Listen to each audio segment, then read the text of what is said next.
Hello, human peoples. You're listening to the podcast network of Gamefully Unemployed. To support us and gain access to great exclusive podcasts like Fox Mulder is a Maniac, Tom and Jeff Watch Batman, Star Trek The Next Futurama, and our latest show, Spiel Boys, head over to patreon.com/gamefullyunemployed. We do game streaming, movie nights with our patrons every Friday night, and you can even commission your own podcast about anything you want. Literally anything, within reason, and we have to do it. You are quite frankly out of excuses not to go visit patreon.com/gamefullyunemployed. That's patreon.com/GAMEFULLY unemployed, which is spelled like it sounds.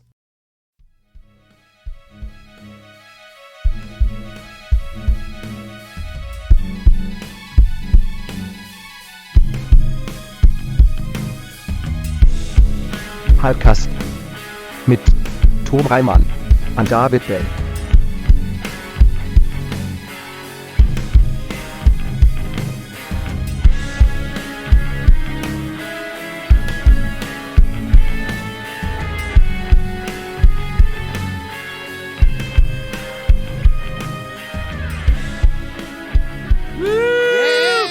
Oh yeah! That felt really It's good. another Friday! We're just running out the clock until death takes us. Everybody's working for the weekend. Now you guys are going to get sued by Loverboy. Oh, thanks, That's man. fine. Thank you. I really It's not the appreciate first that. time. I like to Yeah, spice it no, up on the it's- old Hypecast. We're constantly locked in legal battles with Loverboy. It's just it's Yeah. part of, we have a certain amount of our budget earmarked for Loverboy litigation. What did you do? Did you bump into their van at the county fair? Like, what? Listen, man, it's a whole. I can't actually speak about it. If I say anything, it's going to make that budget a balloon into more than Dave and I are comfortable having to set aside. Anyway, I've probably already said too much. No, we got to get more patrons so we can afford to Yeah. to continue this vendetta with Loverboy. With your hard-earned dollars, we can defeat Loverboy. That's what it's all about. Yeah, mean- honestly, that's why we started the Patreon. It's Yeah. this feud with Loverboy has been ongoing since. And then eventually it'll be gamefully Loverboyed. And- Exactly. That's what we're Tell you. fighting. We're fighting to prevent that. Anyway, hello everyone. Hello. We're on an episode of Hypecast. Hypecast. It is the show where we get hyped about stuff and things and Loverboy. I am one of your hosts, Tom Ryman. I'm the other one, David Bell. And I am dictator for life, Jeff May. Hey! damn it. Jeffrey. Ha-ha. Every How are time, you? every time. I'm you come in good. and I'm snake good. It's that. good to be on a Hypecast. I miss these. Oh yeah, you're always welcome. Yeah, it's. Are you? I record with you every week, so I frequently forget that you haven't been a hype guest in a It's while. been- Right. Well, it's also Thursday nights are my pinball league nights. that too. What happened? What did you do? You Is cancel? this your way of telling us the bad news that you've been you've No. lost? It's just that we're recording early enough that I can actually record and make it in time. Oh, okay. Oh, word. You, Yeah. Oh, yeah. We're fine. So how's everybody doing? We got only 3 more weeks until the outfit comes out. That's all. How many more weeks until Moonfall? Oh yeah, Because I that's when probably that's when we also- can just cancel the show. Let me tell you. Yeah. I sure am seeing a lot of sponsored things about Moonfall NFTs on Twitter. Oh, You know sweet. what? Are there NFTs? Can I fucking waste my money on that? You know what? I think it's like a folks? giveaway thing. I'll take it. Yeah. I'll take a Moonfall NFT. That's the only NFT It's like I'll take. it's like Pogs. The only Pogs I ever owned were ones that were given to me either in some sort of putt-putt prize bag or just like at school for like getting the homework question right. So Right. like sure, I'll take a couple of NFTs if that's how I get them. And if Yeah. they're Moonfall NFTs, get right out of town. Yeah, I'll take it. Yeah. I tweeted it, but I am literally blocking every ad but Moonfall, and it's working. Like on Twitter, like I frequently just get nothing but Moonfall ads, Yeah. and It's like I couldn't be happier. Man, your Like advertising is going to get wild in like March, like late they're March. not going to know what to do with you. Yeah. You're like Yeah, you're like Darren McGavin in A Christmas Story, like sitting down and unfurling the paper, like, let's see what's new in Moonfall today. I love those tweets where people are like, yeah, I've been blocking every sponsored tweet I have, so now it's starting to get real weird. And like all the sponsored tweets are like just like individuals' weird tweets that they're sponsoring, and they're like, I'm at the barrel now, and it's fantastic. I block every professional gamer that I see sponsored. Every time it comes up there, I'm like, well, sorry, Ninja. I'm never going to hear from you ever again. No, I regularly, as I'm going through, I'll just block anything that says promoted. I don't even look at what it is. I'm trying to get to the bottom of that barrel, but boy, it's a big barrel. You got to like kind of search them out. Yeah. Dave, you got to start finding them if you want to get to the bottom of the barrel. Like, you can't just let it come to you. You have to do the work. I just want Moonfall. All I want is Moonfall. Fair enough. There's got to be a way. It's like Skyfall, but with the moon. Right. By the way, that's coming out. Moonfall. So our countdown to Moonfall. It's coming out February 4th, which is the weekend I'm moving, Tom. You son and of a my bitch. internet might be weird. Well, here's what I'll say is, I mean, I'm seeing Moonfall that weekend. Yes, but we must. Sounds like it was the weekend that you were moving. That's true. Yeah, you planned it around that. Yeah. Yeah, I'm seeing Moonfall. I have to evacuate my apartment for Moonfall. Yeah, we'll do a podcast about it. We'll make it work. If anything, we'll make Moonfall work. Even if I have to like go, I don't know what I do. I'd have to like go to someone's house and use their internet if my internet isn't working. Yeah. Go to I'll Jeff's just house break and into the neighbor's house. All three of us will talk I'll go about. to Jeff's house. We'll all Yeah, talk we'll about talk Moonfall. Oh, Moonfall. Okay. Jeff, I've just volunteered your living space. We could do that. Living spaces. I mean, in theory I could, but not. Yeah, and we don't know. Yeah. I mean, Dave, have you not gotten your really. government COVID tests yet? Do you know how much COVID you're saturated with? Boy, buddy, that's a good How point. much? How much of a COVID rag are you comfortable with Dave being? Fair enough. I mean, we did bookend the major part of the pandemic by going to the movies. That's true. Yeah, that's true. Next to a Dave and Buster's. I'll never forget when we went and we saw Bloodshot and then walked out and just families were pouring out of Dave and Buster's, and Dave and I were both like, this is not good. Yeah. But like we were also there seeing Bloodshot. Yeah. So Which was it's not kind good. of like I Yeah. don't know if I could complain. Today we've been packing to move, and I noticed that Hannah had a box that's just shoes, and I was gonna scoff at it, and then I drifted over to my box marked Cole Meany, And you're like, and was nope. like, all right, yeah, like I can't, you know. Yeah, you can barely wear Cole Meany stuff. I was about to say, Exactly. you could wrap a lot of that memorabilia around your feet, but Yeah. I was thinking about it. Like I found out that they have autographed Star Wars cards by the actors, and I found an Elon Sleaze-Bagano, Sleaze-Bagano or whatever his name is card, and I was like, Wait, is that the Death Sticks guy? It's the Death yeah, Sticks it's guy, yeah. Mouse from Oh, the yeah. Matrix. yeah, it's Mouse from the Matrix. Yeah. And I was like, oh, I didn't know that they made these. And then I looked them up. I'm like, these are surprisingly affordable. And I bought These are one. very affordable. And then I was just like, my kids are going to get so mad when I die. They're going to be so pissed. They're going to be like, this is why I went to a state school? Yeah. Yeah, buddy. Sorry. Listen, not gonna- we they're didn't just know. gonna We didn't burn know. all your Listen, shit. the Death Sticks guy. It's just the analog version of NFTs. You know, these might Right. be worth something. Yeah. My kids are going to be like, why do you have so many Jose Canseco baseball cards? Listen, I did a podcast back in the. You're like, here's the deal. I had a mildly cultish podcast. That's all you need to say. They'll understand that because by that point, like all media will just be Joe Rogan. Yeah, and Yeah. there'll be at least one cult that has started from a podcast. At least and one. it probably will be Joe Rogan's. Oh, Yes. I think that's already happened, to be 100% honest. I think we're predicting, like, deep in the future, there will be a cult of Joe Rogan fans that will be stupid and will destroy the country. And it's like, You mean now? yeah. It's a very doing in the year 2000 on Conan after Right. the year 2000. I love that this has just become casual conversation cast. It's Chatcast. No. All right, Chatcast. let's name some producers. All right. We have a new one today. Ooh. Big thank you to the conveniently placed self-destruct button on the top of every baby's head. So convenient. So convenient. Do they mean the baby can self-destruct? Yeah, the soft spot on a baby's head. Yeah. Right. So the baby It's presses the factory reset button on your baby. Right.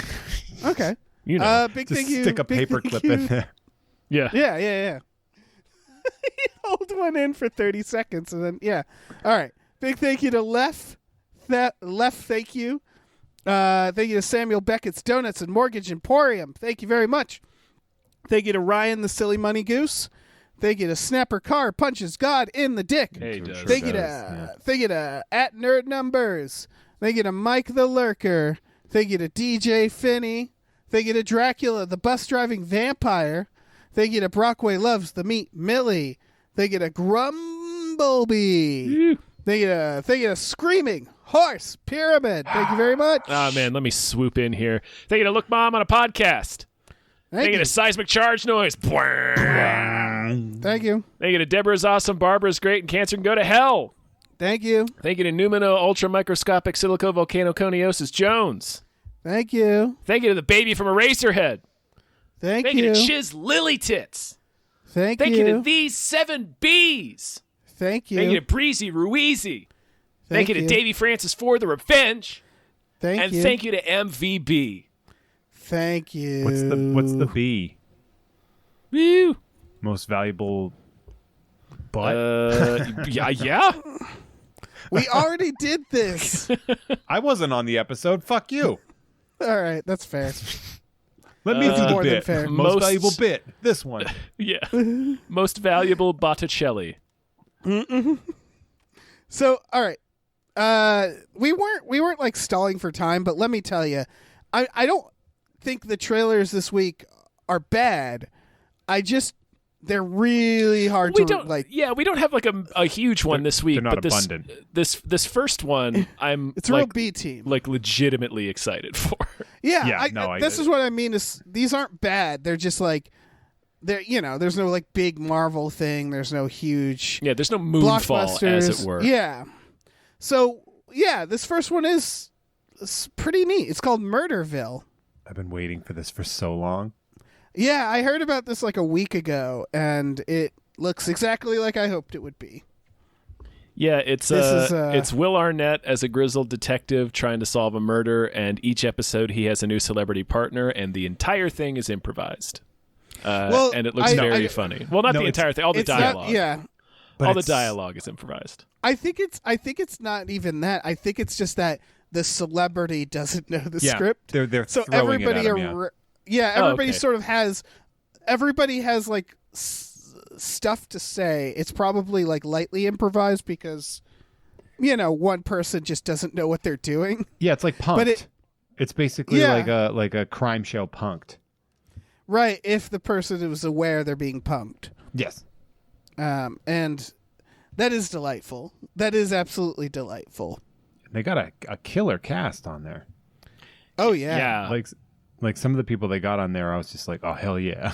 Marshawn Lynch. They got Marshawn Lynch on there, and just the use of him in the trailer is so good. Incredible. Yeah, it's perfect. Annie Murphy from Schitt's Creek, Ken Jeong, fucking Conan O'Brien is in there. Yeah, Kumail Nanjiani. They got Kumail. Sharon Stone. Sharon Stone. Yeah, she starts doing an over-the-top German voice. Yeah, that's what I see.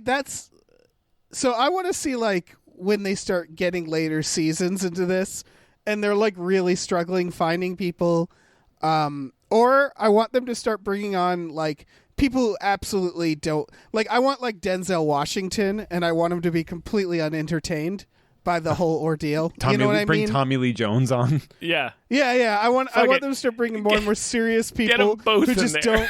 Yeah, who just don't seem interested, and are just like not putting up with it. I mean, this show from a conceptual standpoint is absolutely brilliant. It's such a good idea. Man. And it's just the trailer legitimately looks very funny. And Will Arnett plays Detective Terry Seattle, and I don't know why that name is so funny. It just is. I was just about to mention that. I just saw the name. That's an incredible name. Yeah. Yeah, but the one where like there's a line where Marshawn Lynch is like, "We're gonna get this motherfucker," and then Will Arnett goes, "Yeah, we're gonna get this motherfucker." Yeah. I like the bit incredible. where he's going back and forth with Annie Murphy, and then he slams his hands on the table, like, "Yeah, let's go!" And then as he's walking, he's like, "Ow, shit! I forgot how strong I am."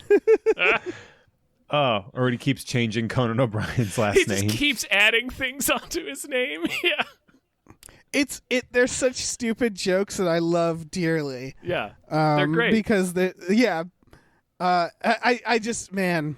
Yeah, the Conan O'Brien, the name thing, it's just that he just keeps pushing it, right? Yeah. Yeah. And it's that kind of joke that it's like, okay, I get it. And then they keep doing it, and you're like, all right, well, it's funny again. Congratulations, you made it funny again. It's the bit in the it's like the bit in the Pierce Brosnan episode of SNL where he does the sketch where he's interviewing for a job with Will Ferrell is the boss. And they keep attacking him. He keeps stabbing this guy with a trident. Tim Meadows, yeah. I think it's Tim Meadows, yeah. He just keeps stabbing him until the audience goes silent, and then it goes on for so long that they start laughing again.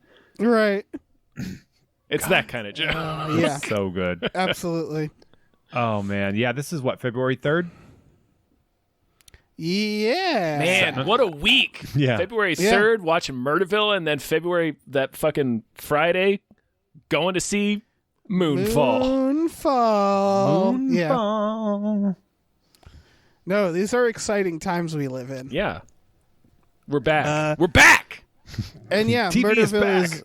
Yeah. Murderville is Netflix. I actually, the next three are all three that I see a lot of value in. The next one is the Cuphead show, which I don't know if I'd watch this, but this looks like well done. You know? Well, Cuphead was cell animated as a game, wasn't it?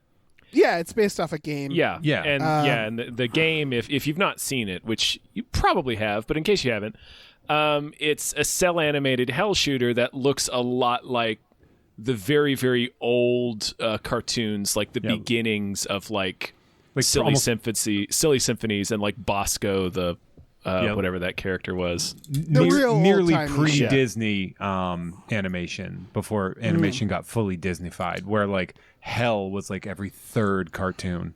Yeah, there's so many hell cartoons. A lot of there's a lot of death in those old cartoons where someone goes to hell and they're chased by skeletons, and you're like, this is entertaining, I guess.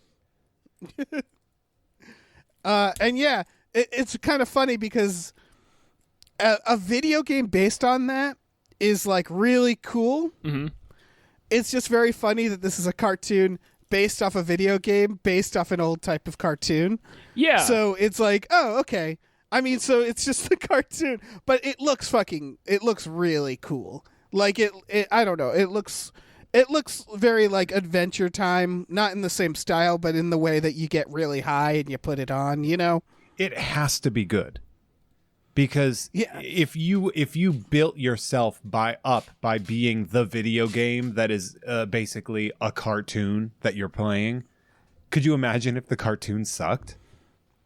Right. Like, they would be in so much trouble. It better be good. I don't know. It looks good. I'm looking at who made it, and it seems like it's people with background in shows. Let's see. Okay, we do have the video game creators are behind it, writing credits. Oh, that's interesting. So like the writers are the people who made the video game, which is interesting to me only in that like writing a video game is very different than writing a show, especially that video game, right? I would assume so. Yeah. So that's kind of neat. And then, the directors are people who are like have done like SpongeBob and shit, which makes sense because it's not like these people have experience making a cartoon. So obviously those two things have to like merge. I don't know. I'm very curious about this show and what it's going to be and like what age group it's for, you know? Like I assume it's for kids, But then I watched Adventure Time, and I was like, "This isn't for kids." No, like, I wouldn't think Cuphead is for kids. Not a video game that was popular among adults in 2013 is most likely not going to be. Yeah, like it's also like it's really difficult. It has a lot of like we were talking about. Like it's grooving on those old cartoons that were a little intense. But I guess what I'm saying is that making something for kids that was for adults is easier to go that direction. You know what I mean? Than the other way, as opposed to trying to make like 3 different Family Guys. Yeah.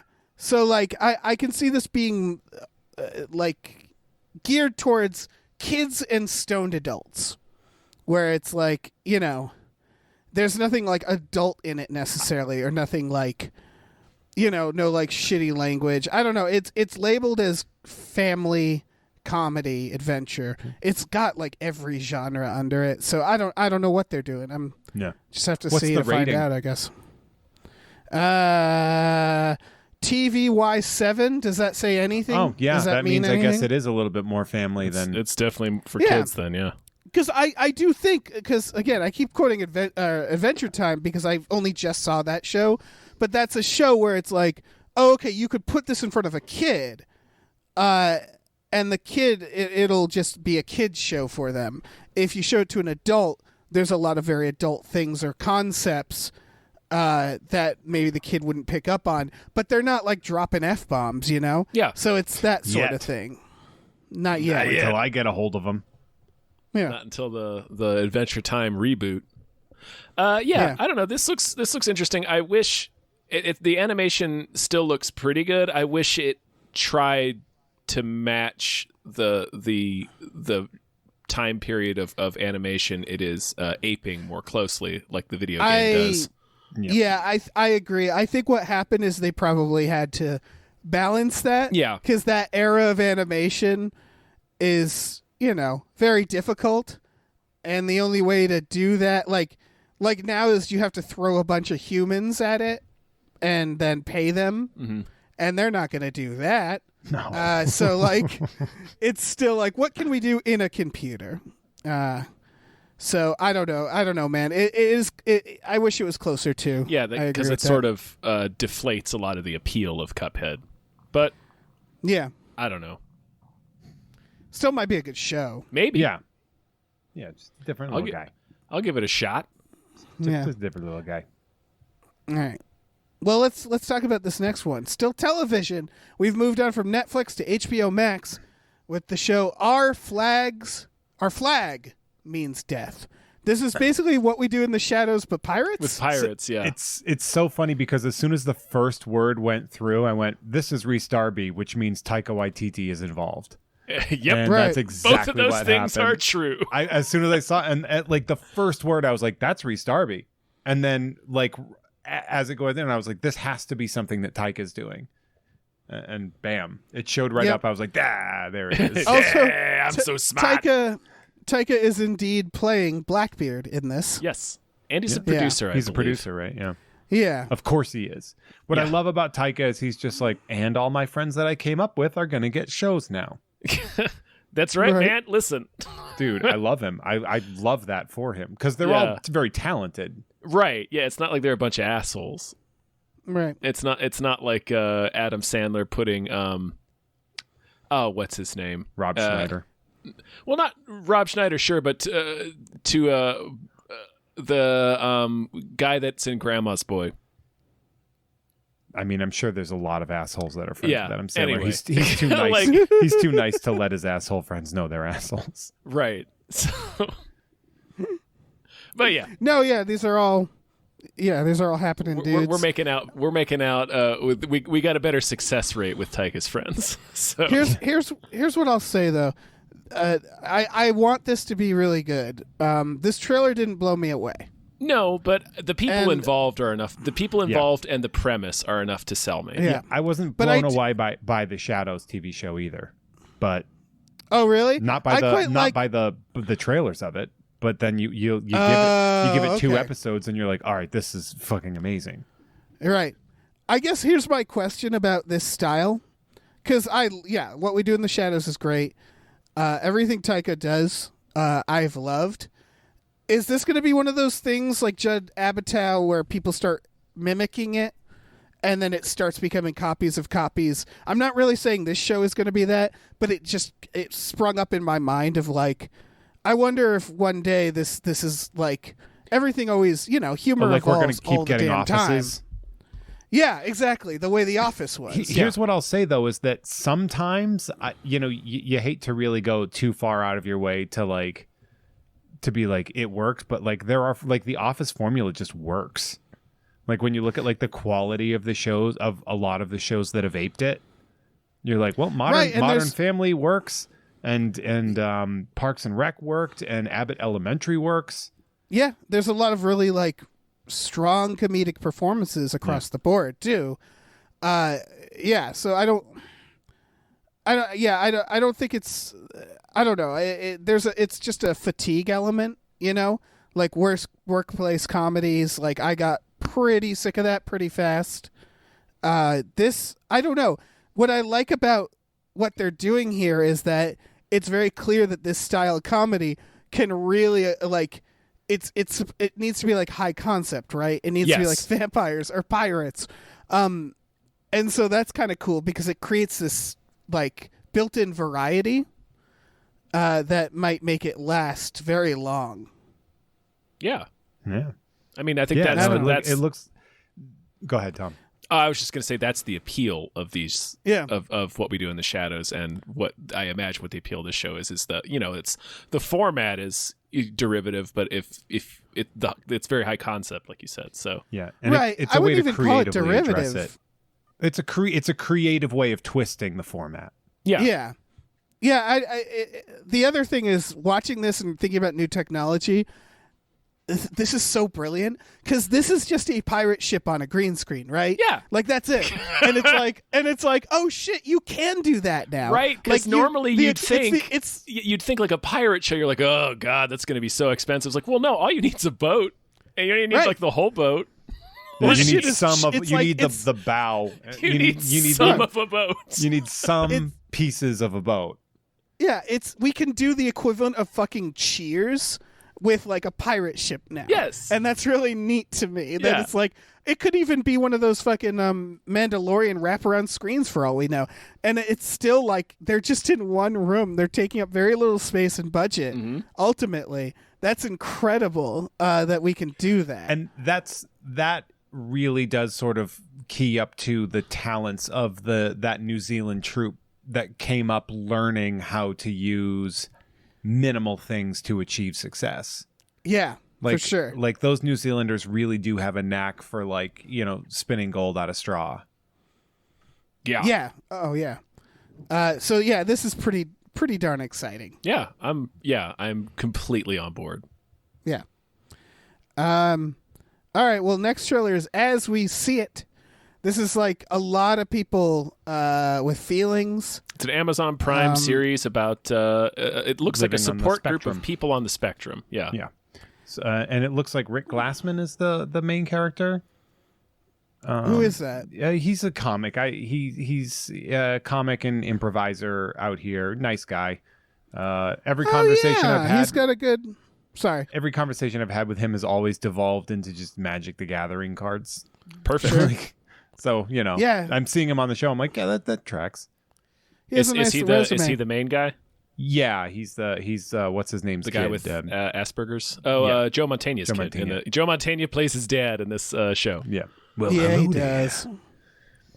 I don't know. Like every time something where there's a disability is like the main point, I'm always like, oh man, I don't know if I can comment on this properly because I don't know what's going to be considered inspiration porn or is going to be considered placating. Like, yeah, that's true.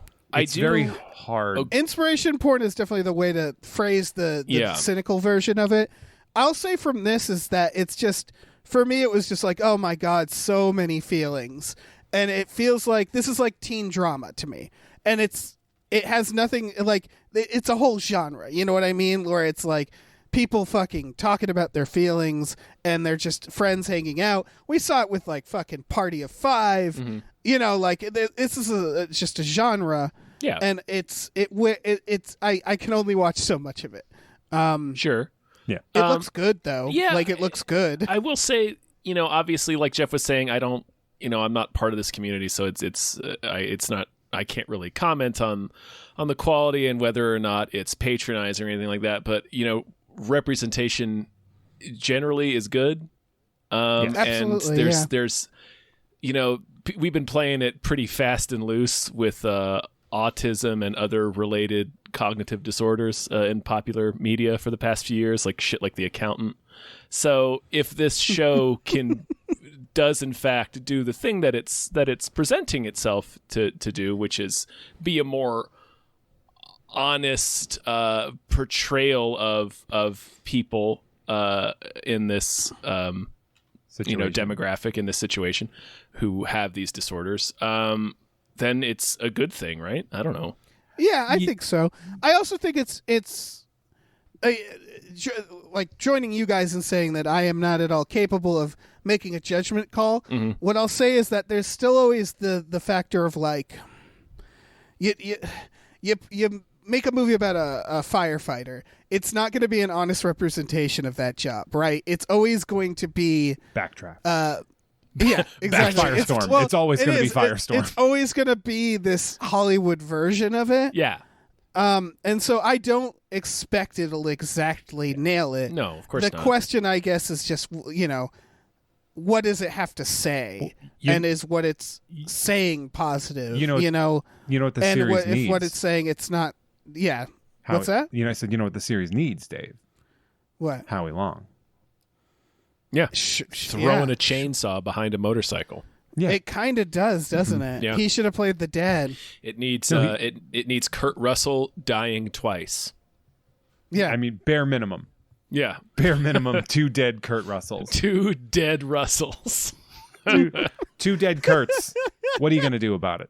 No, but you're right. It's one of those things where like because you're not a member of that and you don't want to like obviously speak for anybody or see how people are going to react to that. So I very much kind of wipe my hands off of having much of an opinion about this one.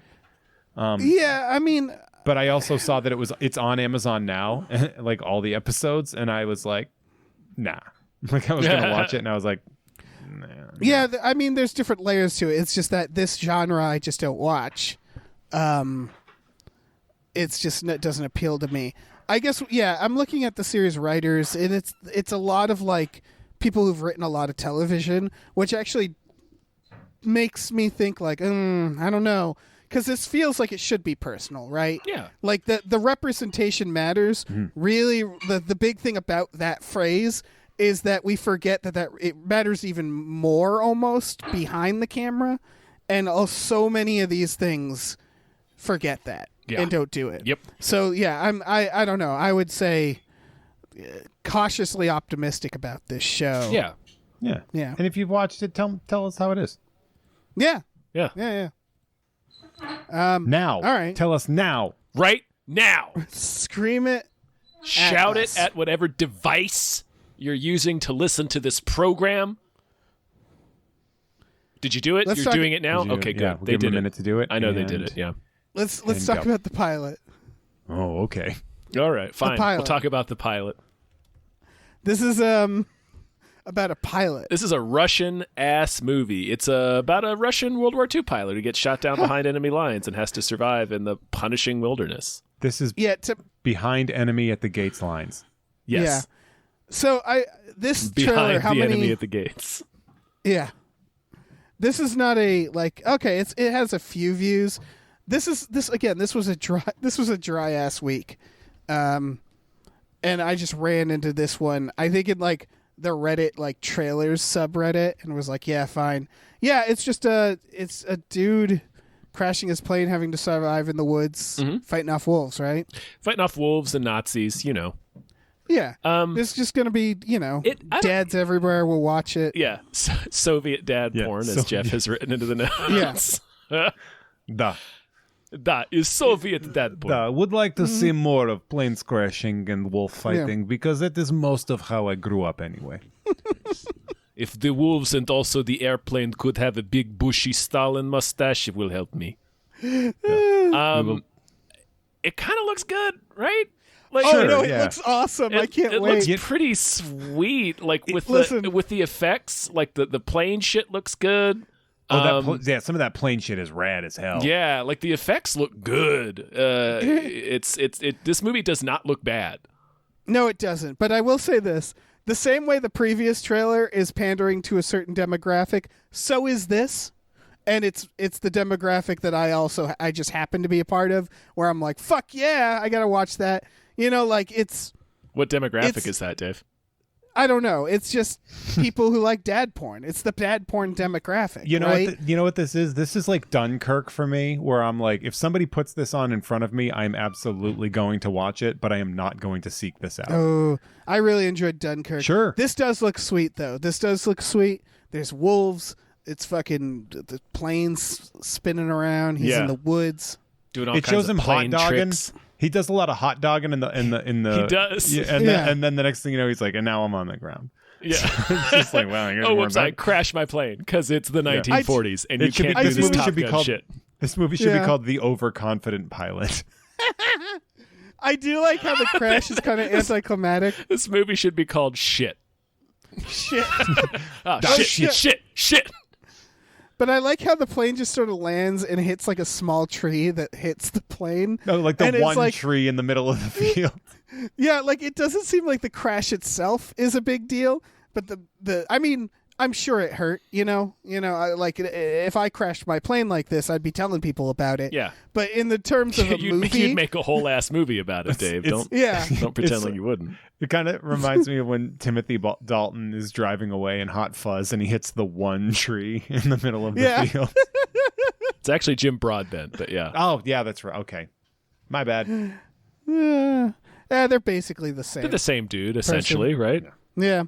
But yeah, this is y'all know what dad porn is, right? If you watch Enemy at the Gates, you will also watch The Pilot. Yeah. Also, if you watch like The Gray, you know. Mm-hmm. If you're into wolves, let me tell you. Let me tell you what. Roger Ebert's immortal spirit will be delighted by this film. No, I liked it. Oh yeah. The other day, I just watched a YouTube video of their greatest fights. Still in Ebert's greatest fights. Did it ever come to blows? No, but they were some catty little guys at each other. So it was great. Oh yeah. There's like their baby's ones. day out experience is like they. Ooh. It's been a meme for a while, but Roger Ebert's review of North is one of the funniest things I've ever read. Yeah. Right, He's so angry at the film North. I would have felt so like it's better than getting an Oscar to make a movie that would cause them to fight. Like that sounds so wonderful. Yeah, it's like fucking Zemo's plan in Civil War.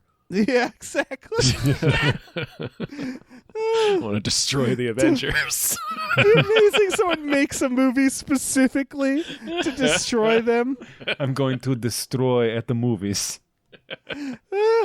There's like my name is merely Zemo, but I wish to destroy at the movies. Yeah, there's like one scene where like Roper swings by and lands on a telephone pole. Oh shit! They got Roper in this. Yeah, they brought in Gene Shalit. What the fuck?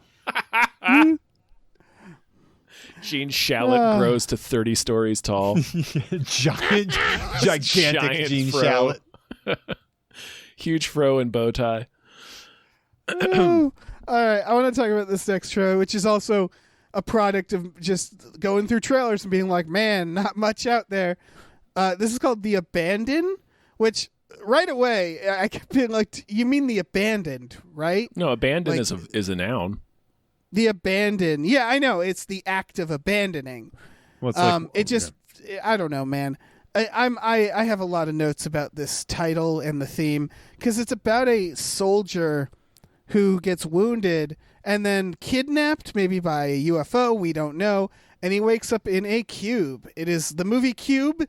What if the cube took place in only one cube?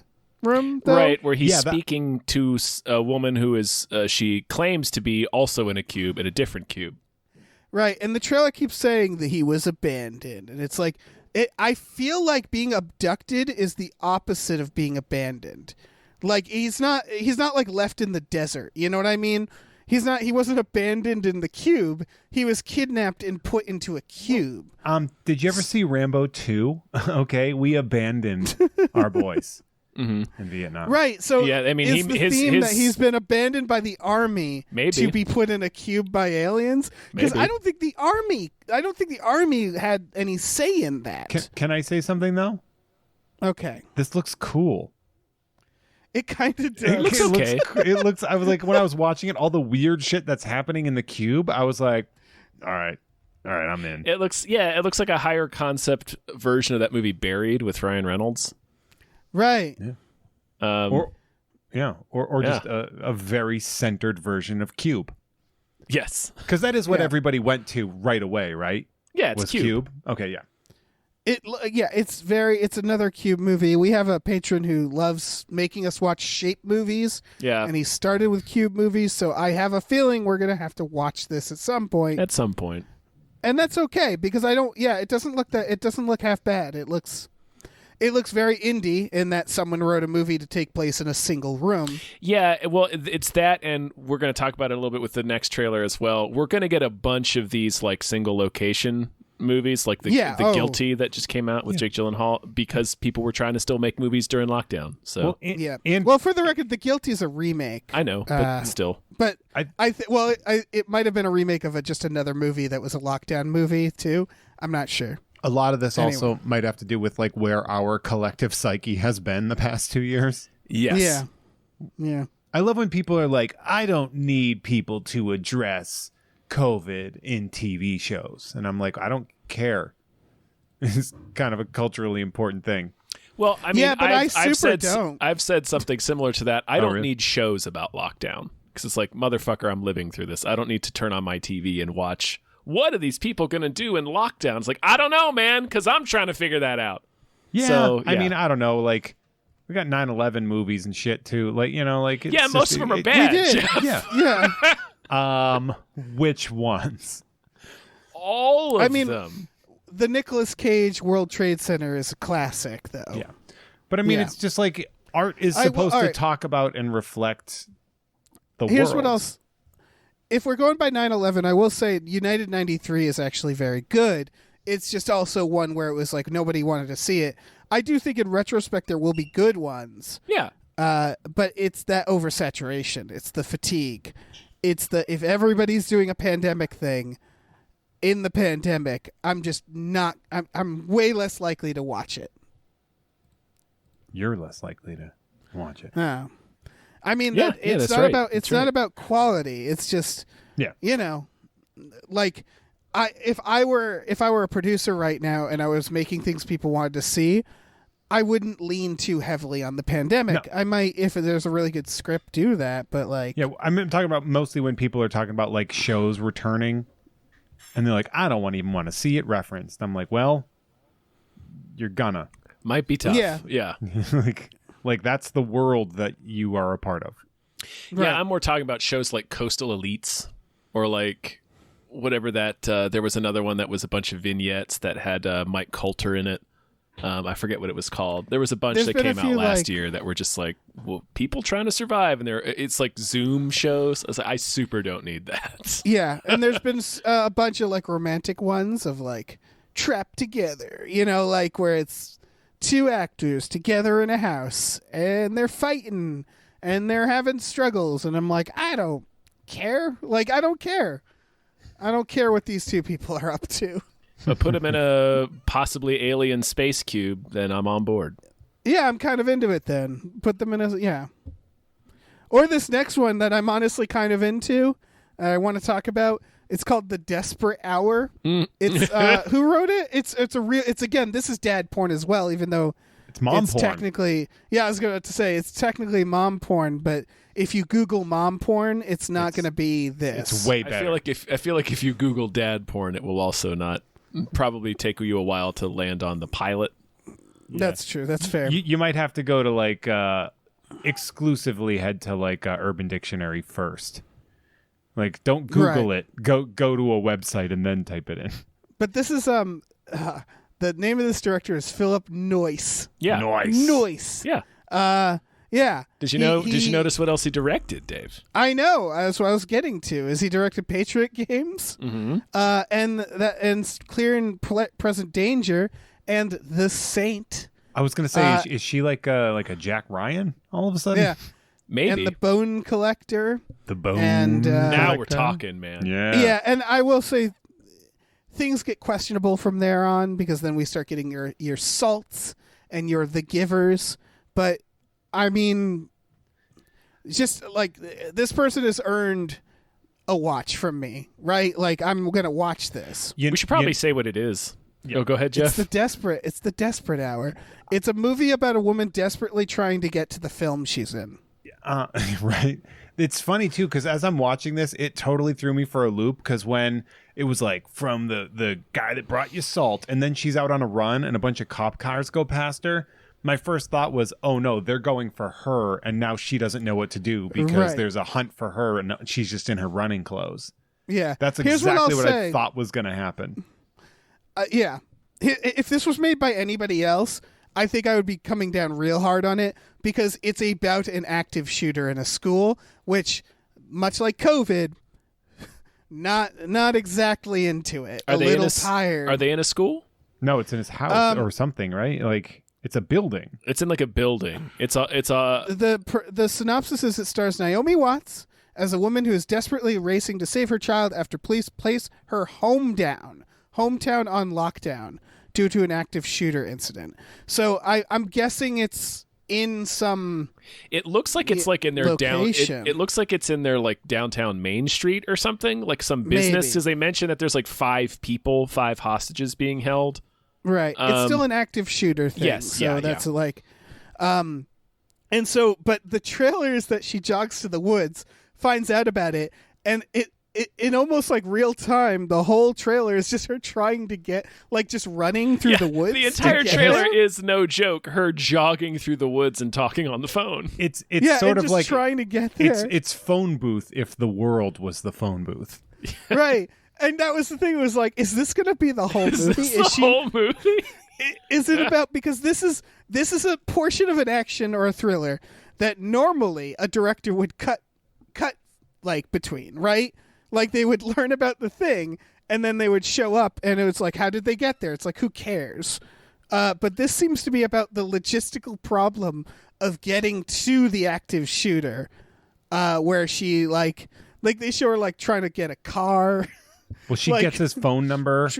She trips in the woods. There's a real part where she falls down and it like goes white for a second, and you're like, why? Yeah. Why is this a part of this? She had knock herself out. Yeah. It's real. It's kind of funny. She turns a corner. Mike Tyson waiting for her. She has to have 3 runs. Just like she's just doing double dare to get to her kids. It reminds me of like Too Many Cooks. You know, like it feels like a sketch where it's like it's taking this beat and stretching it out and like making it last the entire thing, where it's like you expect her to get there for the movie to start and it just she never gets there. It's very odd. The trailer is very unintentionally funny. Yeah. Yeah. But also I want to see it. But also, yeah, I want to see it too. It's not getting good reviews. It's not going to stop me from watching a Naomi Watts movie. Its Metacritic is 36%. Well, what do they know? I'm still going to watch it. Yeah. Yeah, I agree. What do they know? It's The Desperate Hour. Not to be confused with The Desperate Hours. Or Our Most Desperate Hour. Yeah. Help me, Obi-Wan Kenobi. You're my only hope. Right. Or like tripping on a isn't there one Tatooine tree root? Isn't there something called The Finest Hour? Is that the Chris Pine one? Mm-hmm. Yeah. Yeah, what's the one with oh god, why am I forgetting his name? Gary Oldman, where he plays Darkest Hour. Winston, yeah, Darkest Hour. Took me a long time to figure out Academy Award-winning movie Darkest Hour, based on a historical thing that I studied in several courses in college. So anyway, Man, that's the Desperate Hour. Sorry, I'm looking at reviews and people are blasting this movie. It looks very silly. Yeah. Just one review simply says lacks substance. And it's like, yes, I mean, it's just someone running in the woods. So, yeah. But I'm going to watch it. I'm going to watch it, and I'll give it money. It deserves, like, I'm willing to give it money. I want it. I like that you corrected that statement before you finished it. You Yeah. almost said it deserves money. deserves my And money. then you stopped yourself and said, I will give it money. Yeah, you're donating money to this movie. Also, this review is saying it's an impressively committed physical performance by Naomi Watts, which implies that, yeah, she has to spend a lot of this movie just running. And that sounds awful. She's in to great be an shape. actor. Oh, yeah. You ever see I the do video? like the idea that for this movie, she was just like, oh, you're going to pay me and I don't have to go to the gym for this month. Okay, yeah, I'm in. Did you ever see Hugh Jackman doing his voice reel stuff Yes. for Wolverine? Yeah. Yeah. Where it's just wonderful. him just like running in place. That actually makes it, Yeah. and Yeah. that's one of those things where I saw it. I was like, yeah, how else would you do that, I guess? Like, you can't simulate that. Yeah. Yeah. I always love whenever he's done a Wolverine movie and he's like, thank God I can be fat for a little bit. Oh, man. So, yeah, the Desperate Hour, watch the trailer. If anything, watch the trailer because the trailer is entertaining. It is, yeah. It's extremely silly. And Yeah. I think I'm probably going to have to watch it too. Yeah. Of course. Of course. When does it come out? When do we get to see this Not movie? soon enough. Not soon enough. February 25th. Yep. People are already Not soon giving it. enough. It's a month away from recording, and people are already like, I saw it and it sucks. Yeah. Yeah. That won't stop me. It's not going to stop me this time. And why should it? Yeah. It's all never right, final stopped us trailer. before. Yeah. Final trailers for Guillermo del Toro's Pinocchio. Sure. This is Yeah. a teaser. It's a It stop-motion Netflix film. Yeah, it seems to treat the story though like The Hobbit, like it's Jiminy Cricket writing the story of Pinocchio like I was there. And it's like, wait, in this universe is Pinocchio like the Bible? Like is it like a lore that people talk about? I mean, I he mean, might be if a just be, like, talking talking puppet- to us Yeah. about Pinocchio, the movie. Wait, what? He might just be telling us, the viewer, about the story of Pinocchio. Like, Yeah. you know, like it doesn't need to get too complicated. Yeah. I You're will say that probably if right. if a talking puppet became a human boy after going on all sorts of adventures, including rescuing his fake dad from the belly of a whale, probably a cult would spring up around him for sure. Yeah. Also, it is kind of a an epic. testament of Pinocchio would exist. Yeah, it's kind of an epic. Though. Yeah, It anytime a is. whale is involved, you're going to get an epic. Yeah. I also the animation starts out like a Tool video. Yeah, hell yeah. Like I was watching that and I was like, oh man, is this like Tool or something? Oh no, it's Pinocchio. All right, well, that's not as fun. And it's Guillermo del Toro doing it. He's co-directing it, but he is actually directing it. So it's not, just rubber stamping his name on it. You're gonna see some Yeah, shit yeah. where like things get really weird and gross, and you're like, the Del Toro parts are here. There he is, yeah. But I do like that the cricket, who was voiced very conspicuously by Ewan McGregor, like immediately introduces himself as like Sebastian J. Cricket. So he's like right out of the gate, he's like, "This ain't your granddaddy's Pinocchio. Yeah, Yeah. Jiminy's I'm not my Jiminy. middle Calm down, name. Pinocchio. My name's Sebastian." Yeah. My name's Sure. Sebastian, and I got a huge hog. He just turns around with this little wooden cricket hog. It's just this little puppet hog. Sings a song about his giant cricket dick. Yeah. Yeah. This also His dicket. He's voiced by Ja Rule. we also got Finn Wolfhard. We got Ron Perlman. We got Tilda Swinton. We got Christoph Waltz. We got Tim Blake Nelson. We got John Turturro. This all sounds like a movie, man. Yeah, no. Yeah, Wes Kate Wes Blanchett. Anderson's just like, isn't this a movie I'm supposed to be making? Yep. And then Gregory Mann as Pinocchio. I don't know who that is. It seems like that's it's some sort of person. It's a real curveball that it's not Finn Wolfhard, to be honest. I know. That's a surprise. He's playing Lampwick, which I don't know what that is. Lampwick's the character that hangs out with him on Pleasure Island and gets turned into a donkey. I was going to say he's a bad boy, right? Like he's the. Oh, speaking of Hot Fuzz, it's David Bradley as Geppetto. Oh, he is also Mr. Filch. Filch, Is it Filch? from Harry Potter.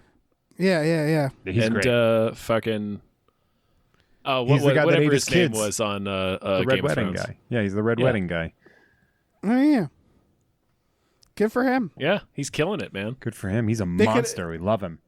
Yeah. This is a hell of a cast. I'm sure it'll be good. It's Pinocchio. It'll at least be visually cool. Yeah. I mean, I don't know, just like if like stuff like this, it's like I mean, I guess just like stick to the story and then like make it look cool. Yeah. And then you got yourself a Pinocchio. I don't know. Well, yeah, like you get a lot of free reign with fairy tales and stuff because it's just everybody knows the story and they're all fairly straightforward, so you can have a lot of fun in the interpretation of it. And making a cool stop motion movie version of Pinocchio with Guillermo del behind the wheel that appeals to me. Right, and sure.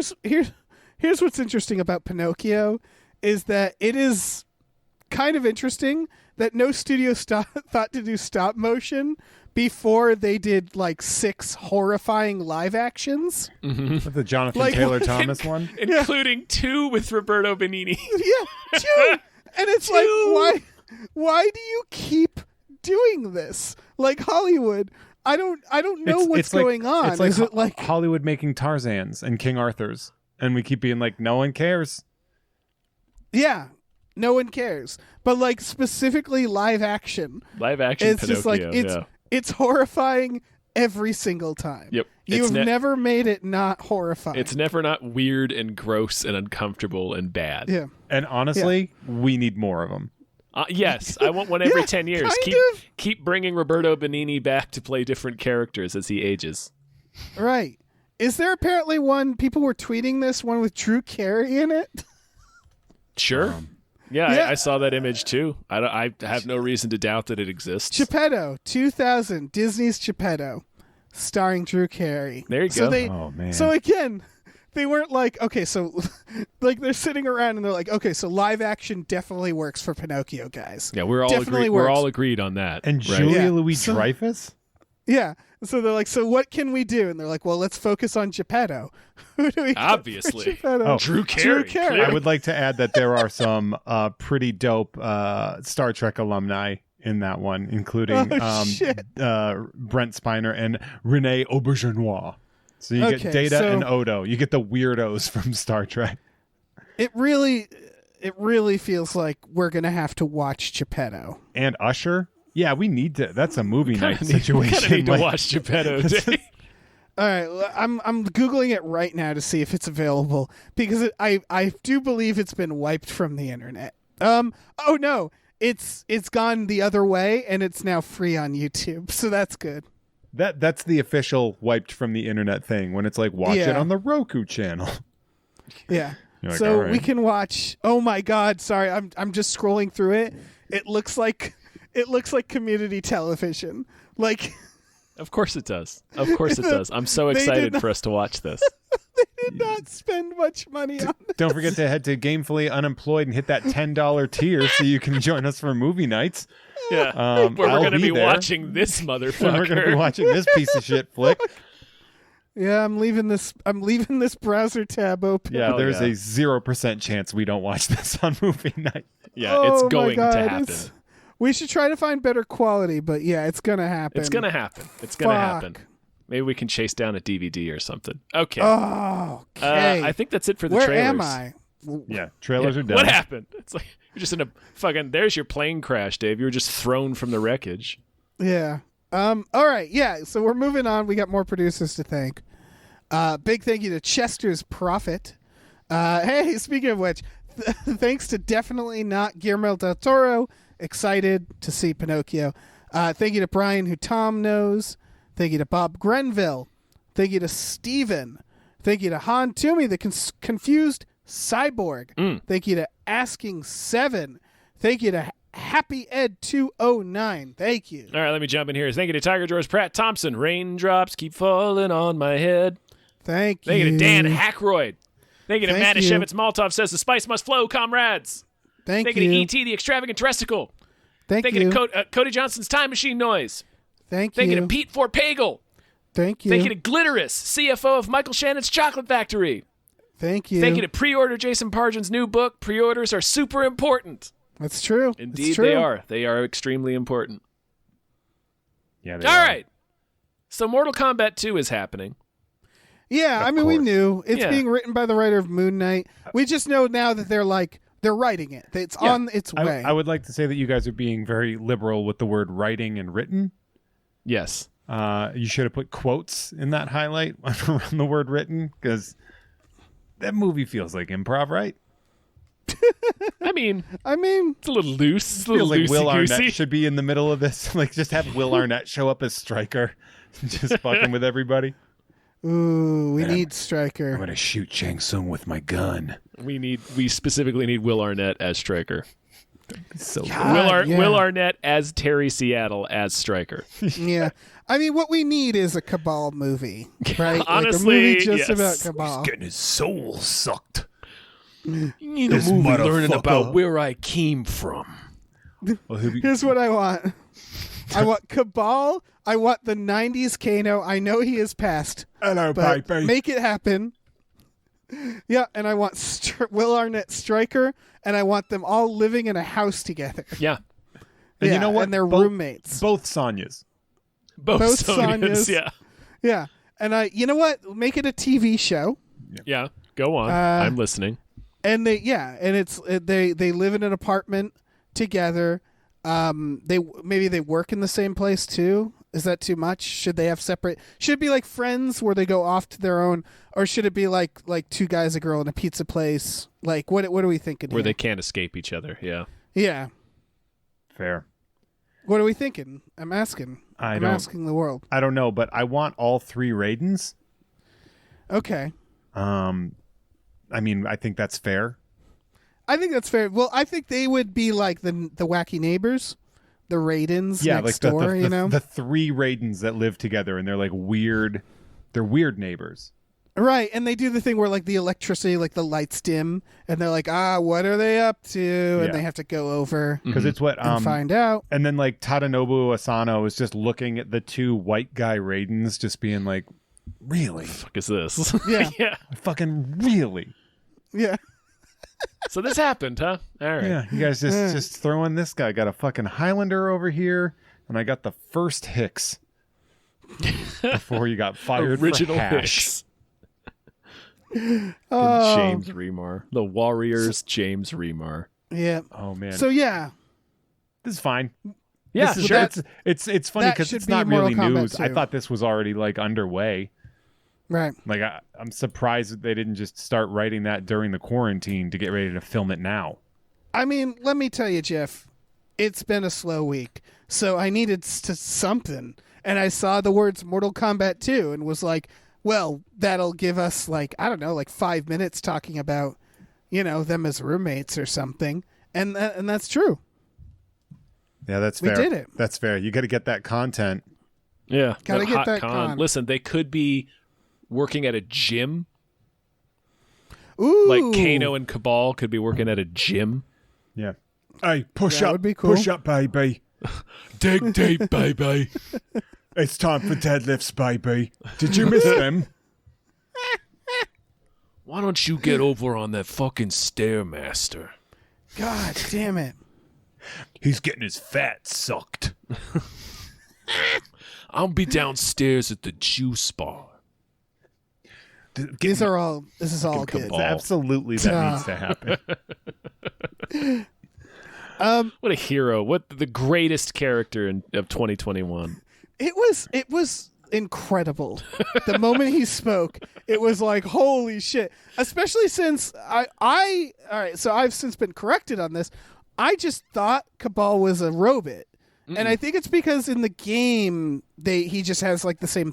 Maybe I'm wrong about this, but doesn't he have like the same like he's got a look similar as the mask. robot? Yeah, he's got a similar mask. Yeah, he has a similar mask. So He is not a palette swap of the robots though. So he is his own thing. He looks like a desert man. He's got like desert man goggles, but apparently he's got a scary meat face underneath. Mm-hmm. Yeah. It was just so amazing to see what I thought was a robot walking into the scene and then speaking like that. Yeah. And I had my world was changed. Start talking like Sam Rockwell in the Ninja Turtles movie. It's incredible. All right, we should keep moving. There's this whole thing: Peter Dinklage versus Disney Snow White.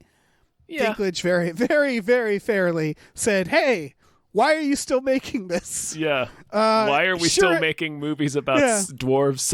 I think he said 7 dwarfs living in a fucking cave. That's what he said. And it's like, you are absolutely right.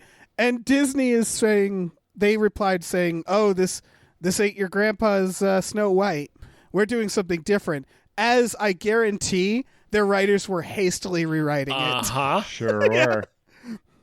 Because those dwarves were 100% still going to be living in a mine. Oh, yeah. Like fucking mining gems. Yeah, I like Peter Dinklage is just go like, what the fuck, man? Yeah. I'm getting from Disney real like Lionel Hutz getting rid of his tie vibes of like, oh, that's what you think. Well, actually, we're not going to do that at all. Yeah, Disney had a press conference. Yeah, you totally were. Yeah, Disney has a press conference where they just drop a smoke bomb. Yeah. And run out. Yeah, and here's the thing. Just don't make it. I mean, I like, for a lot of reasons, I don't think anybody is, clawing at their door for a Snow White. Yeah, we get those all the time. We've had a bunch. We've had a bunch. Kristen Stewart played one. She's still young. Like she's she's still a young woman. I'm starting to get like, I know we've been saying this forever, but when you stand back and you realize like, yeah, they really are just like taking public domain stuff and remaking it 50 times. Yeah, that's all they do. And it's like, can you just hire a writer? Like just one? No, because then they have to pay them, Dave. Right. It's so amazingly, profoundly lazy that like in when you look at like the history of entertainment in 100 years from now, hopefully we'll be looking back and being like, I can't fucking believe people let them do that. That's so weird. It's just so, I don't know. It's very strange that this is just like the cycle of entertainment. It's just like, how many times are we going to tell this? And it's so obviously because it's public access, because it's not public access, public domain. And so it's just so obviously lazy and cheap. It's cheap. Yeah. So I mean, it won't be cheap by the time they're done with it. It just, it minimizes like how many other people they have to pay. Yeah. It keeps their royalties strong. Yeah. But yeah, they're going to spend $200 million on this movie. But yeah. Here's what. All right. Instead of seeing this movie, everybody just send Peter Dinklage $9. Yeah, rent Cyrano. Yeah. Oh, yeah. I guess that's what that would be. Rent the station agent. Yeah, everybody go rent Cyrano. Rent Living in Oblivion. Where I need to watch that again. That's such a good movie. It was one of our friends pointed this out online that he has a rant in Living in Oblivion about this. So it's like, wow, 20 years later, we still haven't figured this out, huh? Yeah. Living in Oblivion, if people haven't seen it, it's a brilliant film because it's about making an indie film, and the entire movie is about trying to film one shot. And it's not even like a complicated shot. It's I think almost in real time. Steve Buscemi plays the director. And yeah, it's a dream sequence, and it has a dwarf actor played by Peter Dinklage who basically goes off on them of like, yeah, you wanted it to be a dream, so you got a dwarf actor, and you thought, oh, this is fucked up enough. Like it's that. Yeah. And he quits rightfully. And yeah, it's basically him just going off on movies and dwarf actors. And yeah, here we are again. Yeah, it's still either having that conversation. It's either fairy tales or it's the Twin Peaks dream sequence. Like right. that's Yeah. Exactly. Basically what he's arguing. like that. And it's like, fucking, we still are doing the same shit. Still doing it. Yeah. I, all right. I went to a Twin Peaks themed wedding not terribly long ago, and they had like tall guy, and then they had a little person there, and I kind of was talking to the guy, and I was like, so do you like watch the show? He's like, no, it's just my agent found this gig, it pays pretty well, I had the time, I came in, and I was like, is this like offensive? Like I didn't know how he felt about it. If he's like, yeah, I'm collecting the paycheck because I like to eat, but also this feels degrading. Like I couldn't tell. I mean, I think it's with everything. I think it's where it's that idea of like, if you're a Native American actor, you're doing a job and then you're going in and they're like, so you're going to be like, you know, this magical shaman. They're like, yeah, I know I am. It's like Hattie McDaniel. Yeah. Yeah, it's that thing where it's like, I'm sure they try to avoid that stuff. I'm sure it's very irritating. And I'm sure they also really like paying their rent. Dude, yeah, I get it. Well, this dude's like, he's like a stuntman as well. And he's like, anytime you'd see like a Jawa take a bump or like a small character take a bump, it's like always him in The Mandalorian. Right. And he's just like, That's yeah, cool. but he's like that, you know, and I was like, man, your career is so good. Why are you at this shitty wedding? Getting paid. Probably I guess. because I they're don't know, man. paying. Yeah, I don't know. I get it. Like as a freelance writer, there's been things that I'm like, man, I don't know. I've written some I guess I'll write this. dog shit. Yeah. I've debased myself for less. I'm not Yes. in no way. I'm just and this is another case of me being in a perspective where I'm like, I don't want to speak for these people. Yes. Or anybody who's in this situation. But I imagine everybody has a line. They try not to cross it. Yeah, it feels kind of like it's the idea of like even addressing the question is like, yeah, it's not me that needs to change. Like I still need to work. Right, but yeah, and it's like the system absolutely needs to change, and it is continuing to, and that's why it's pretty great that Peter Dinklage is out there being able to say, hey, people are going to listen to me, so I'm going to fucking say something. Yeah, because he's smart and sexy as hell. Yeah, exactly. Yeah. And he's like, everybody loves him. And so it's just like, yeah, good on him from using like his position as an actor to stand up for people, you know? I don't know. I love the people that were like, didn't stop him from taking a role as a dwarf in a Marvel movie. And I was like, and it's like, well, yeah, he's pretty giant in that though. Yeah. Also, it's a Marvel movie. I don't know. They probably gave him like several $1 million. Also, he was that's like might be his worst acting performance, to be honest. Like he's so good at everything, and when I saw that, I was like, this doesn't feel good. It didn't seem like he gave a shit. And that's fine. He's in like one scene. Yeah, just got it out of the way. Cut my hands off. But yeah.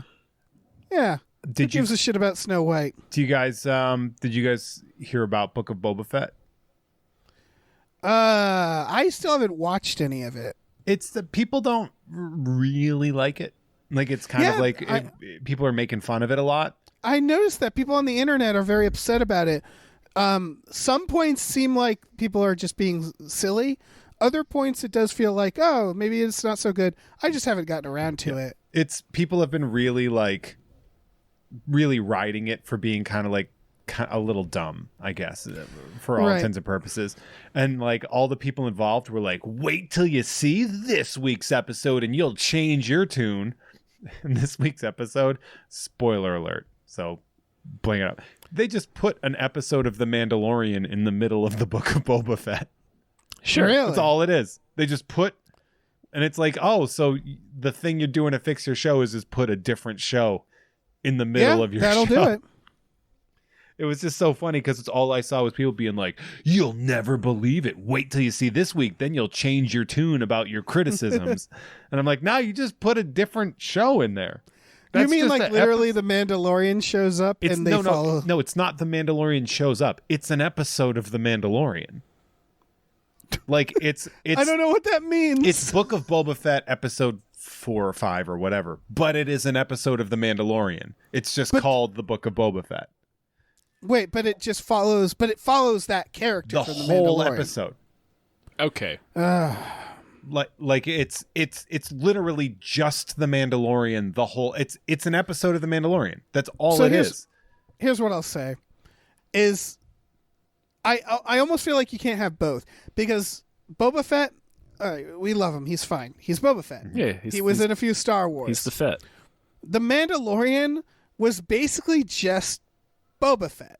Like it's like, okay, here's this stoic character. It's like a Western. It's really interesting. It's fun. You could have made that same show with Boba Fett. You know what I mean? Because Boba Fett doesn't have a character. Yeah. Like he's not a character until this new show gave him a character. And so it just feels redundant, you know, where I haven't watched Book of Boba Fett because I was like, well, is it just that again? I don't know. Is it just another serious guy and they're going around? Kind of, but it's very different. And people have some very, very, very acceptable. Some people have terrible criticisms, and some people have very valid criticisms of it. But it's just I find it very funny that a lot of the people that were like, oh, well, you were complaining about the Book of Boba Fett now? Wait till you see this next episode, and they start brushing their shoulders off. And it's just a totally different show. Yeah. It's just really funny to me that the way they their big argument for why their show is getting better is that they put a totally different show in the middle of their show. Listen, it worked for that one time when whatever fucking Just Like That, the Sex and the City reboot, just showed an episode of The Sopranos randomly in the middle of it. Everybody changed their tune. Well, Christ. it would be seriously like an episode of The Jeffersons where it's just an episode of All in the Family in the middle of The Jeffersons, like in the middle of a season. And that might have happened. I haven't seen all of The Jeffersons, but yeah, I take your point.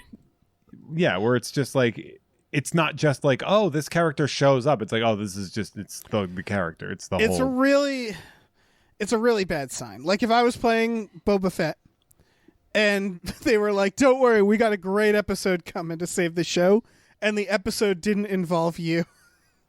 It involved another character from a better, like a show that was perceived as better.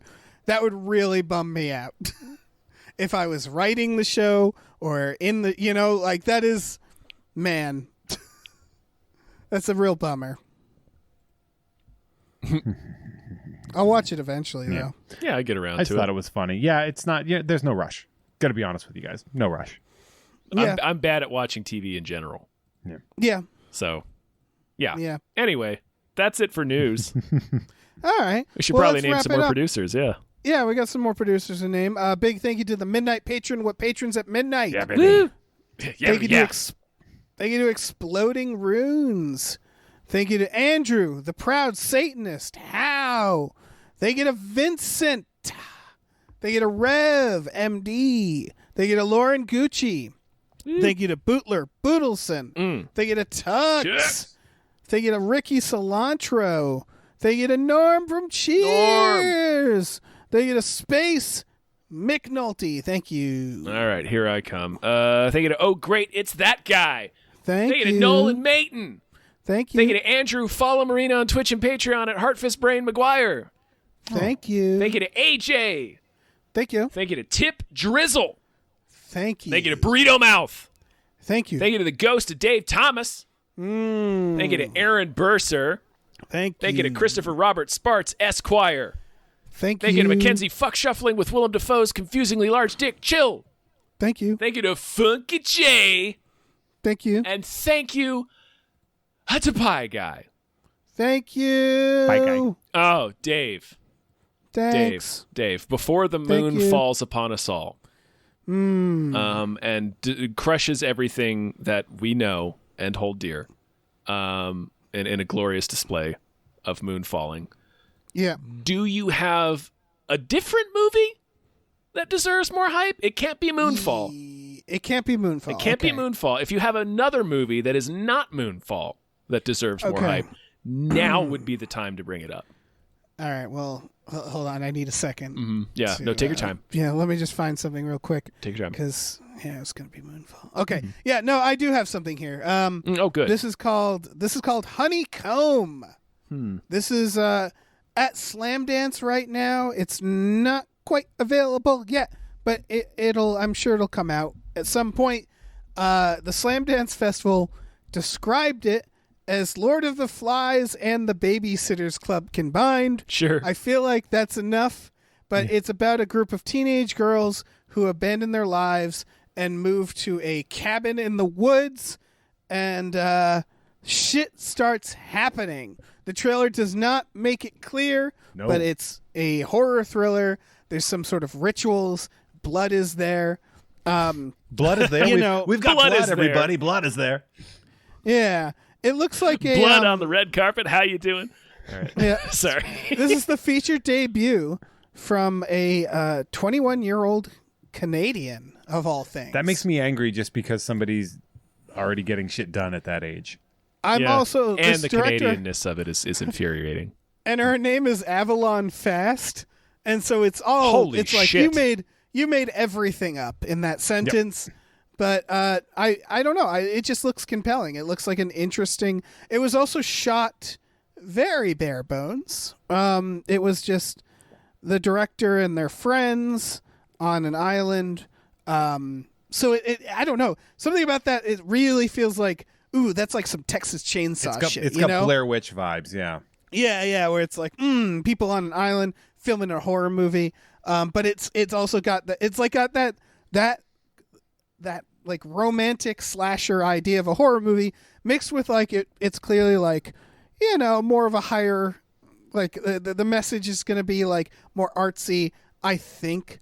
I also just want to note that it's funny that this and Yellow Jackets exist, that teenage girls are bees apparently now. Just so you know, like, I know this is not necessarily tied to it, but like the queen bee idea about teenage girls has been around for like a couple decades now.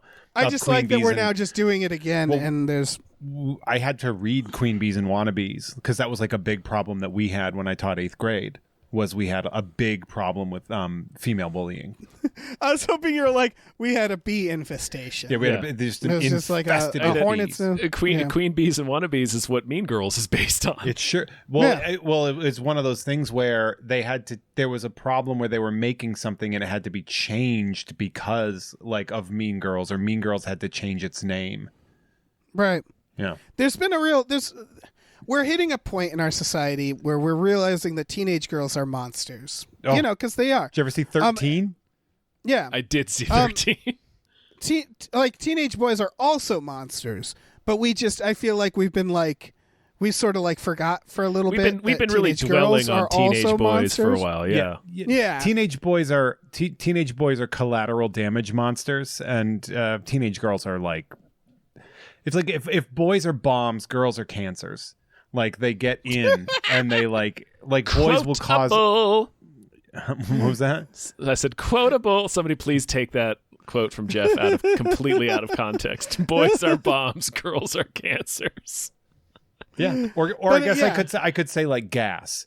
Like if boys are a bomb, then girls are like a gas. They're more tactical. Yes. Yeah. And they rot you from the inside. Yeah, they're horrifying. Again, all teenagers are monsters. It's just what kind of monster? It's internal versus external violence. Yeah, and so like this seems like it's a circle in that idea. It doesn't really give you much. So for all I know, it could be like a demon or something. Like it could be like an outside influence. And not them tearing themselves apart. It just is very implied from the trailer that this is some Lord of the Flies shit. And again, Slam Dance called it that. So, I don't know. It looks interesting. Hell yeah, it does. Check out the trailer. Honeycomb. Yeah. Honeycomb. Check it out. Me one honeycomb. Yeah, I was going to say, is that also a cereal? Honeycomb. Honeycomb. Yeah. They made their mascot a speed freak in the 90s. Yeah, a little speed freak. I don't know, badger. I don't know what he's supposed to be. I think he's a Yuzum from Star Wars. like the guy singing Jedi Rocks in Return of the Jedi. They're from Endor. Yes. They compete with Ewoks for resources. Oh man, have they mastered simple tools? Because I figure if they can't figure that out, then the Ewoks have got them dead to rights. Oh man, that fucking the history. If you ever have a chance to look up the history of Jedi rocks and why it replaced Lapti Nek, it is wild. Is Lapti Nek what the original song was? That yes, and it was sung by the woman that George was having an affair with at the time. And it did not go well, and he left it. It was supposed to be just a holding track, and they were going to re-record it with like a real singer, but George was like, I think I like how it sounds like this. Also, the song the song was written by John Williams, and when they redid it, and like it didn't go well, the affair didn't end well, and so when they redid the special editions, he replaced her, like, so she loses all those royalties. Damn. God damn. It's a brilliant exercise in pettiness as soon as you like pay attention to what's happening and you're like, oh shit. You torpedoed one of the great parts of your movie strictly because you had a bad affair once. What an asshole. Damn. All right. Yeah. So check out Honeycomb. Oh, man. Guys, we've done it. We did That's it. It's a sode, baby. Woo! Jeff, thanks so much for doing the show, man. Hey, thanks for having me. Of course. Guys, thanks for having me. What do you want to tell the world? Well, I mean, obviously, if you should be a patron at Gamefully Unemployed / patreon.com/Gamefully Unemployed, so you can hear Tom and Jeff watch Batman. Tom and I have just recently wrapped Batman Beyond, and we're getting into some really great stuff. The hell of a catalog. Sign up for the $10 tier to do movie night with us. It's a lot of fun. Yeah, you're going to watch Geppetto at some point. Watch a Nightmare Pinocchio community theater. But you can also check it out. You can check out my show, Jeff Has Cool Friends, as well as Ugh Fine, a monthly show with Kim Krall, and more coming at patreon.com/JeffMay. A lot of fun in there. It's a great thing to get me paid. So let's do that. You can also check out Unpopular Opinion as well as You Don't Even Like Sports, both on the Unpops Network. Yeah. I think you covered everything. Yeah, I think that's all of it. I think that's all the bases. Oh, that's it. Just my 4 podcasts. Yeah. Advertising is coming, and it's so much work. Oh man, but it's going to be so good. It's so much work. Yeah. Do I have to tell them about I think Patreon? you got to tell them stuff now, Dave. Because he literally, Jeff already. I'm sorry, I didn't mean to toe step. I just was excited. Yeah, you took my thunder. It's patreon.com/Gamefully Unemployed, along with Tom and Jeff Watch Batman, which is wonderful. By the way, I was just listening to the part 1. I haven't listened to part 2 yet, but it's lovely. People can listen to part 1 of that Batman Beyond. Oh, the Return of the Joker. What's it called? Return of the Joker. Return of the Joker. Yeah, that's available to all. But we also have Fox Mulder is a Maniac, Star Trek The Next Futurama, and Spiel Boys. All of these are exclusive podcasts for $5 a month. And like Jeff said, for $10 a month, you can watch movies with us. Okay, that's it. All right. We also have a store. Head over to GameFullyUnemployed.com where you can find a link to our Teespring store. We have all kinds of cool original artwork and designs that you can get on T-shirts and mugs and stickers and posters and junk. So check it out. Yeah. All right. Do all that stuff. Love it. You love it. Oh, man. Not as much as you're going to love Geppetto, so make sure you check out that movie night and Geppetto. Yeah, one or the other. Look at this wig on Drew Carey. At the very least, look up the movie, Google the movie, and just luxuriate in Drew Carey's wig. Just really soak in it. Mm-hmm. Like It's beautiful. Love that Drew wig. All right. Say goodbye, everyone. Goodbye. Yeah. Bye.